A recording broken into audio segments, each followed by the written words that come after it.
But এরকম এক সময় যে বারবার যে পরাগ ভাইদের কথা বলি, যে আমার সাথে যারা দেখেছে আমার খুব কাছ থেকে, আমরা যখন খেলেছি তোমাদের মতো যেভাবে রৌদ্রে পড়েছি, তখন দেখা যেত যে এই হাতটুকু কালো হয়ে গেছে পুরাটা, আর এটা পুরাটা কালো হয়ে যেত।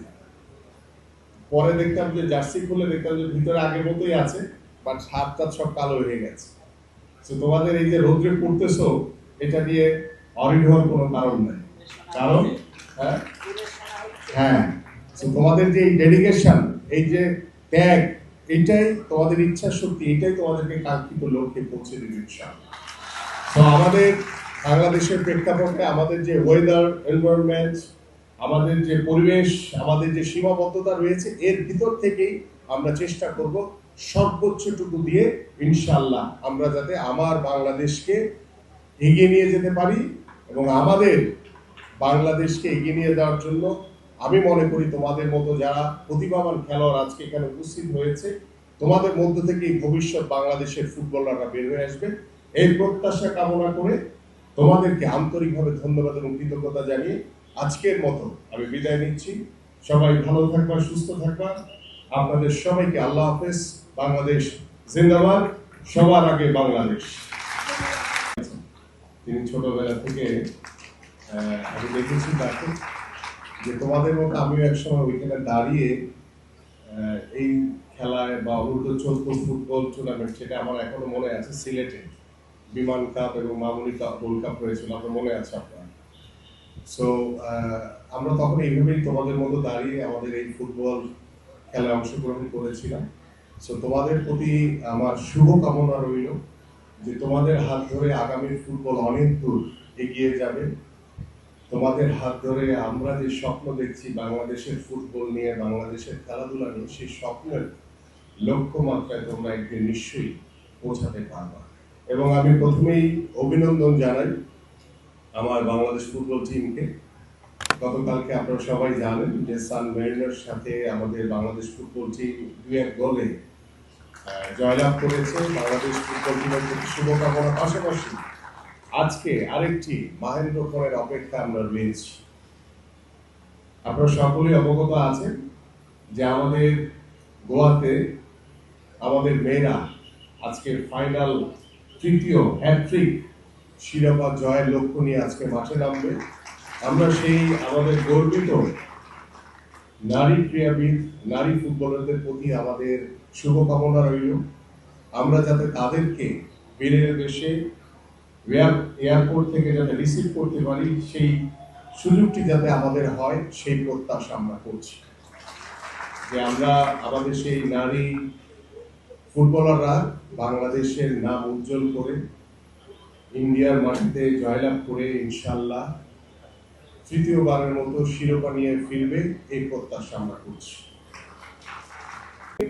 আমরা যে জিনিসটি স্টাবলিশ করতে চাই, যে জিনিসটিকে লক্ষ্য রেখে আমরা কাজ করতে চাই, আমরা হয়তো বা রাতারাতি সবকিছু পরিবর্তন করতে পারবো না, বাট আমরা শুরু করেছি, নতুন করে স্পোর্টস শুরু হয়েছে এবং ইনশাআল্লাহ জুলাইয়ের ভিতরে আমাদের জাতীয় পর্ব, যে আমাদের যে 10টি অঞ্চল থেকে আমাদের 8টি বিভাগ এবং 2টি অঞ্চলকে নিয়ে, আমরা 10টি অঞ্চলকে নিয়ে জাতীয় পর্যায়ে আমাদের ক্রিকেট স্টেডিয়ামে, ন্যাশনাল ক্রিকেট স্টেডিয়ামে যখন ক্রিকেটাররা খেলবে, তখন তাদের স্বপ্নটা অনেক বেশি বড় হয়ে যাবে। আমাদের ফুটবলাররা যখন জাতীয় স্টেডিয়ামে খেলবে, তখন তাদের স্বপ্নটা অনেক বড় হয়ে যাবে। আমাদের যারা সাঁতারু রয়েছে, যারা সাঁতার করবে ন্যাশনাল সুইমিং পুলে, তখন তাদের স্বপ্নটা অনেক বড় হয়ে যাবে। এবং আমাদের যখন মার্শাল আর্ট, দাবা বা আমাদের যে অন্যান্য যে খেলাগুলো রয়েছে, সেগুলো যখন তারা জাতীয় স্টেডিয়ামগুলোতে নিজেরা পারফর্ম করবে, তখন তাদের স্বপ্নটা অনেক বেশি বড় হয়ে যাবে। কারণ 12 থেকে 14 বছরের বাচ্চারা যখন ন্যাশনাল ক্রিকেট স্টেডিয়ামের মতো জায়গায় যখন খেলবে, তখন তারাও আমাদের বর্তমান যারা ন্যাশনাল ক্রিকেটার রয়েছেন তাদের মতো হওয়ার স্বপ্ন দেখবে। এর মধ্যে প্রথম নতুন করে স্পোর্টস আমাদের মাননীয় প্রধানমন্ত্রী 2রা মে শুরু করেছেন এবং এই নতুন করে স্পোর্টসের আমরা একটি বাৎসরিক ক্যালেন্ডার ইতিমধ্যে সিদ্ধান্ত নিয়েছি যে আগামী সেপ্টেম্বর আমরা জুলাইতে শেষ করার পরে জুলাইয়ের 1 তারিখ থেকে অগাস্ট এই 2 মাস আমরা রেজিস্ট্রেশনের জন্য ওপেন করে দিব সারা বাংলাদেশের। আমরা হয়তো বা এখন উপজেলা পর্যায় থেকে শুরু করেছি এই প্রথমতে, কিন্তু আমাদের যে সেপ্টেম্বরে যে নতুন করে স্পোর্টস যে বছরের দ্বিতীয় বর্ষে যে আমরা শুরু করতে যাচ্ছি, সেখানে আমরা ইউনিয়ন পর্যায় থেকে শুরু করব। কারণ প্রত্যেকটি ইউনিয়ন পর্যায়ে অনেক প্রতিভাবান খেলোয়াড় রয়েছে, তারা সুযোগের অপেক্ষায় রয়েছে যে তারা খেলতে চায়, আমরা তাদেরকে সেই খেলার সুযোগটি করে দিতে চাই। এবং সেখানে আমাদের 8টি ইভেন্ট এখন হয়েছে, পাশাপাশি আরো 2টি ইভেন্ট যোগ হচ্ছে, আমাদের টেবিল টেনিস এবং ভলিবল। এই দুটিকে ইনক্লুডিং করে আমরা ইনশাআল্লাহ নতুন করে স্পোর্টস দ্বিতীয় সেটি সেপ্টেম্বর থেকে আনুষ্ঠানিকভাবে ইনশাআল্লাহ আশা করছি মাননীয় প্রধানমন্ত্রীর অনুমতিক্রমে আমরা ইনশাআল্লাহ উদ্বোধন করব। এবং মাননীয় প্রধানমন্ত্রী উদ্বোধনের মাধ্যমে আমরা বিশ্বাস করি যে ইউনিয়ন পর্যায় থেকে যেই খেলোয়াড়রা বের হয়ে আসবে তারা আস্তে আস্তে করে জাতীয় পর্যায় পর্যন্ত যাবে ইনশাআল্লাহ। পাশাপাশি আমাদের এই খেলার মাধ্যমে আমরা একটি সুস্থ জাতি গড়ে তুলতে চাই। আমরা চাই আমাদের সন্তানরা খেলার মাঠে থাকুক, তারা ডিভাইস থেকে যাতে দূরে থাকতে পারে। আমরা চাই আমাদের এই সমাজকে বিগত সময় যারা মাদকের দিকে ঠেলে দিয়েছে, আমরা সেই মাদককে বন্ধ করে মাদক মুক্ত একটি সমাজ গড়ার জন্য আমি বিশ্বাস করি খেলাধুলার কোনো বিকল্প নেই। এবং সেই খেলাধুলার মাধ্যমে ইনশাআল্লাহ আমরা একটি জাতি ঐক্যবদ্ধভাবে দল মত নির্বিশেষে একটি ক্রিয়া বান্ধব বাংলাদেশ গড়ে তোলার লক্ষ্য নিয়ে আমরা কাজ করছি। আমাদের মাননীয় প্রধানমন্ত্রী কাজ করছেন এবং আমাদের যুব ক্রীড়া মন্ত্রণালয়ের আওতাধীন ক্রীড়া পরিদপ্তর, আমাদের ক্রীড়া পরিষদ থেকে শুরু করে আমরা সবাই একসাথে কাজ করছি। এবং স্পেশালি আপনারা জানেন যে আমাদের জেলা পর্যায়ে জেলা ক্রীড়া অফিসার রয়েছে। যেহেতু আমরা তৃণমূল পর্যায়ে স্পোর্টসকে এগিয়ে নিয়ে যাওয়ার চেষ্টা করছি, সেখানে আমরা নতুনভাবে আমরা প্রতিটি উপজেলায় আমরা উপজেলা ক্রীড়া অফিসার হিসেবেও আমরা নতুন করে পদ সৃজন করছি।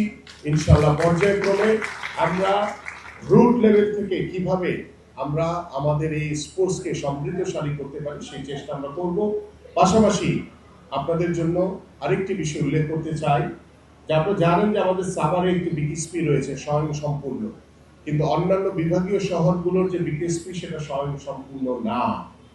আমরা চেষ্টা করছি যে দ্রুত সময়ের ভিতরে আমাদের ঢাকা ছাড়া আমাদের যে বিভাগীয় শহরগুলোতে যে বিকেএসপি রয়েছে সেগুলোকে স্বয়ং সম্পূর্ণ করে আমরা যে প্রতিভাবান খেলোয়াড়দেরকে বের করে নিয়ে আসতেছি, যারা এক্সট্রা অর্ডিনারি প্রতিভাবান খেলোয়াড় রয়েছে তাদেরকে সরকার বিনামূল্যে বিনা খরচে তাদের পড়াশোনা এবং সকল খেলাধুলার দায়িত্ব গ্রহণ করবে ইনশাআল্লাহ। সর্বশেষ একটি মজার কথা বলে শেষ করি। অনেকে সবাই দাঁড়িয়ে আছে দীর্ঘক্ষণ করে, অনেকে রোদে পড়ে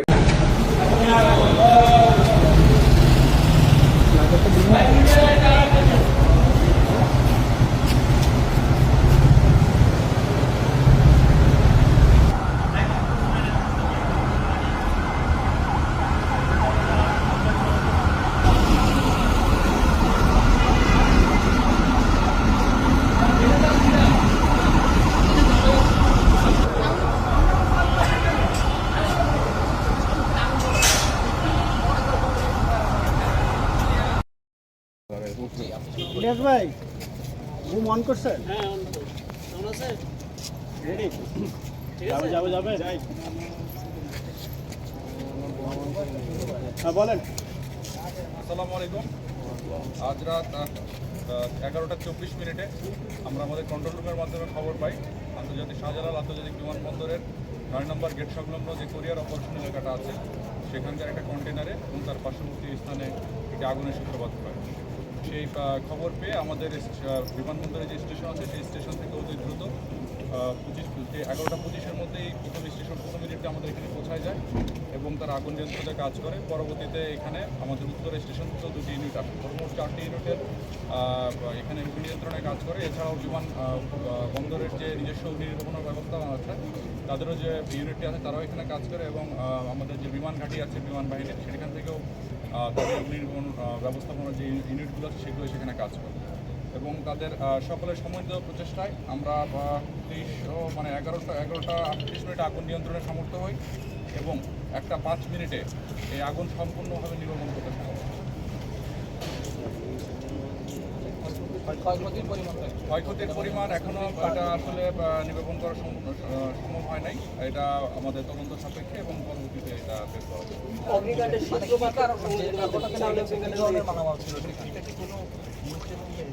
এটা একটা কুরিয়ার সার্ভিস, এটা যেহেতু কুরিয়ার অপারেশন, এটাকে আমি আগেই বলেছি, এখানে বিভিন্ন কুরিয়ার সার্ভিসের মালামাল নর্মালি যেগুলো মালামাল আসে সেই মালামালগুলো বিভিন্ন ধরনের মালামাল আসে। সূত্রপাত এটা তদন্ত করে বলতে হবে, এটা এই মুহূর্তে বলা খুব ডিফিকাল্ট। আমরা এইমাত্র অগ্নি নিয়ন্ত্রণ এবং নির্বাপনের কাজ শেষ করলাম, সময় লাগবে। ফ্লাইট ওঠানামার ক্ষেত্রে কোনো ধরনের সময় ফ্লাইট ওঠানামা এখানে কোনো সমস্যা হয়নি। আপনারা যেহেতু আমাদের পরিচালক ফায়ার যে জিনিসটা জানালেন যে রেসপন্ড করেছে, আমাদের বিমানবন্দরের যে ইন্টিগ্রেটেড যে ফায়ার ইউনিট আছে সেটা আমাদের পার্শ্ববর্তী কিছুদিন আগে আমাদের ফায়ারের সাথে এমওইউ করে আমাদের প্রায় 2 মাস হলো আমাদের ফায়ারের 2টা ইউনিট আমাদের এখানে থাকে ইমিডিয়েট রেসপন্ড করার জন্য।